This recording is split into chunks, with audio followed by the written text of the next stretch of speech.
ঢাকা বিশ্ববিদ্যালয়ে কেন্দ্রীয় ছাত্র সংসদ নির্বাচন ডাকসুর ব্যালট রাজধানীর নীলক্ষেতে অরক্ষিত অবস্থায় ছাপানো হয়েছে এমন অভিযোগে নানামুখী সমালোচনা চলছে সামাজিক যোগাযোগ মাধ্যমে। ব্যালট ছাপানোর ক্ষেত্রে বিশ্ববিদ্যালয় প্রশাসনের কোনো নজরদারি না থাকার অভিযোগ করে নির্বাচনে অংশ নেয়া ছাত্রদল প্যানেলের সদস্যরা।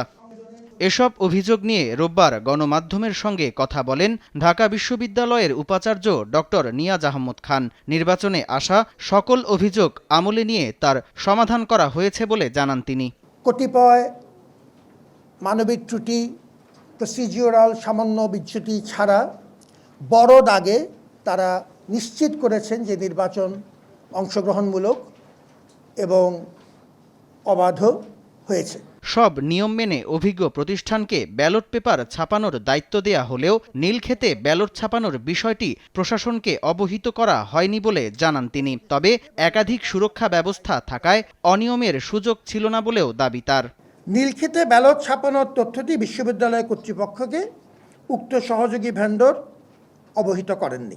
ভেন্ডর আরও আমাদেরকে জানায় যে নীলক্ষেতে কাটিং শেষে প্রি স্ক্যান ও পরবর্তী কার্যক্রমের জন্য তারা তাদের মূল অফিসে এনে প্রি স্ক্যান সম্পন্ন করে নির্দিষ্ট পরিমাণে প্যাকেট ভরে সিলগালা করে বিশ্ববিদ্যালয়কে সরবরাহ করে।